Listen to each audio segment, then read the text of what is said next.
भाकपा माले के राष्ट्रीय महासचिव दीपांकर भट्टाचार्य अपने 2 दिवसीय दौरे पर चंदौली पहुंचे थे। उन्होंने भाजपा सरकार को राष्ट्र व संविधान विरोधी करार दिया। आरोप लगाया कि भाजपा का लोकतंत्र, राष्ट्रीय भावना व तिरंगे के सम्मान से कोई सरोकार नहीं है। ये लोग सत्ता हथियाने के बाद तोड़फोड़, तहस नहस व सब कुछ बेचने का काम कर रहे हैं। सीपीआई एमएल महासचिव ने ईटीवी भारत से बातचीत के दौरान कहा कि किसान आंदोलन को लेकर सरकार किसानों के साथ अंग्रेजों जैसा बर्ताव कर रही है। देखा जाए तो आजादी के बाद आज सरकार अंग्रेजों की जगह खड़ी नजर आ रही है। किसान आंदोलन एक अहम मुद्दा है और उस पर विचार विमर्श चल रहा है। जल्द ही तय रणनीति के तहत एक बड़ी तैयारी के साथ आंदोलन को विस्तार दिया जाएगा। उन्होंने कहा कि भाजपा का इस देश के लोकतंत्र में कोई आस्था नहीं है। इस वक्त देश में लाठी गोली की सरकार चल रही है। सवाल पूछने वालों को गिरफ्तार किया जा रहा है। जो जुर्म इस देश को जागरूक आवाम ने किया ही नहीं, उन्हें सरकार से सवाल पर बचने व दमनकारी नीति के तहत गिरफ्तार कर जेल भेजा जा रहा है, जहां उनकी शारीरिक व मानसिक उत्पीड़न किया जा रहा है। दिशा रवि व अन्य मामलों का जिक्र करते हुए कहा कि पर्यावरण में मजदूरों के हक के लिए बोलने वालों का भाजपा ने दमन व उत्पीड़न किया। कुछ दिनों पूर्व प्रधानमंत्री नरेंद्र मोदी ने यह बयान जारी किया कि व्यापार करना सरकार का काम नहीं है। यह कहकर सरकार व्यापार कर रही है। रेलवे, एयरपोर्ट समेत तमाम संस्थान को निजी हाथों में सौंप रही है। ऐसे में बेचना भी व्यापार हुआ। इसकी आड़ में सरकार संपत्तियों को अपने मित्र पूंजीपतियों को बेच रही है। निजीकरण देश के लिए बहुत बड़ा आर्थिक खतरा है, जिससे रोजगार के अवसरों में गिरावट आएगी। निजीकरण देश के लिए एक बड़ा सवाल है, जो बढ़ती बेरोजगारी जैसी गंभीर संकट इस देश में पैदा करता जा रहा है। देश की जनता 2014 से प्रधानमंत्री नरेंद्र मोदी को देख रही है और यूपी में सबसे ज्यादा दमन व उत्पीड़न कर रही है।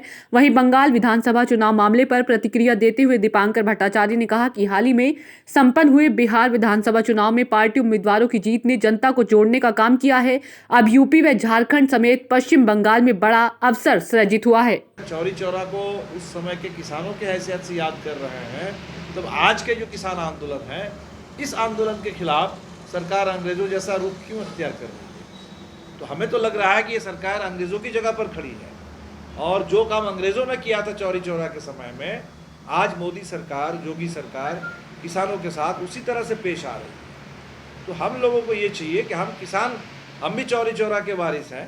इतना बड़ा देश का किसान आंदोलन था। उस दौर में आज़ादी के आंदोलन तो किसानों का ही आंदोलन था। 1857 का विद्रोह किसानों का ही विद्रोह था।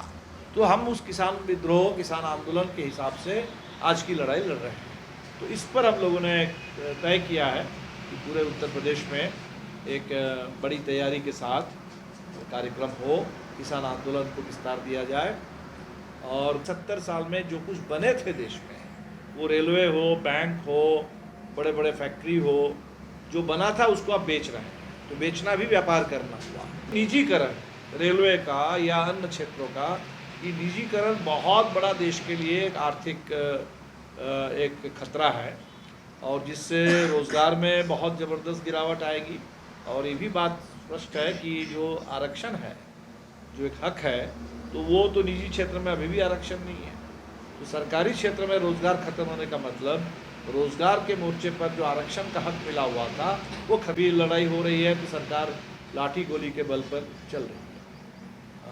लाठी गोली की सरकारें चल रही है यूपी में तो बहुत ज़्यादा, ये सबसे ज़्यादा दमनकारी सरकार है। तो लोकतंत्र भी बड़ा सवाल है। अब लगातार अब एक के बाद एक लोगों को गिरफ्तार कर रहे हैं हर सवाल पर। अब मुनावर फारूकी को गिरफ्तार किए, जो जोक उन्होंने किया ही नहीं, अब उस जोक के नाम पर आप गिरफ्तार कर रहे हैं।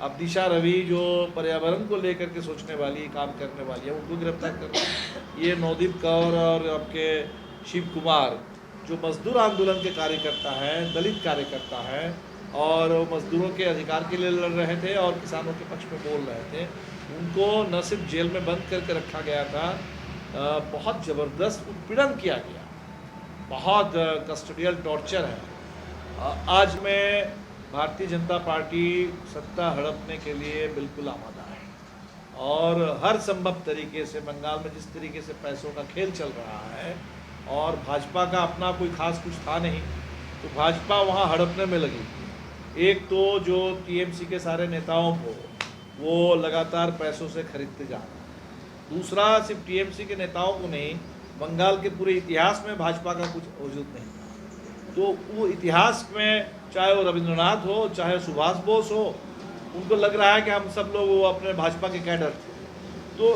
बंगाल में जो बड़े बड़े कवि साहित्यिक से लेकर के पूरे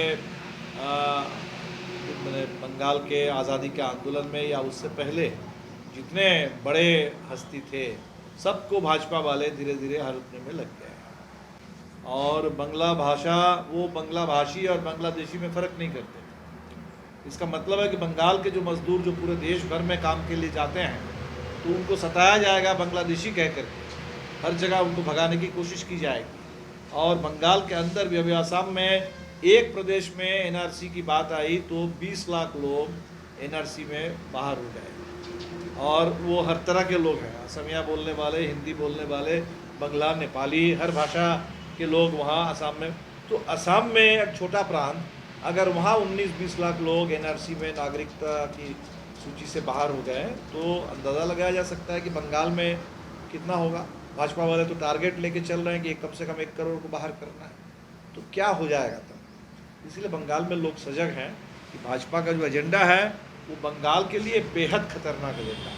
में स्पष्ट है कि भाजपा को किसी दूसरी पार्टी के साथ मिल के नहीं देखा जा सकता। भाजपा बिल्कुल अलग किस्म की पार्टी है, एक ऐसी पार्टी है जिसका लोकतंत्र में कोई आस्था नहीं है।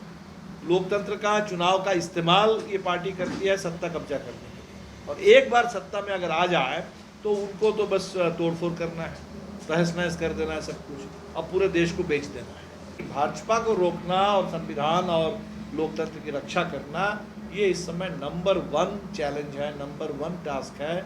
और वो पूरे देश में, जहाँ भाजपा अभी फ़िलहाल कमज़ोर है वहाँ भी, तमिलनाडु में, केरल में जहाँ भाजपा अभी कमज़ोर है लेकिन वहाँ भी लोग बहुत सजग हैं।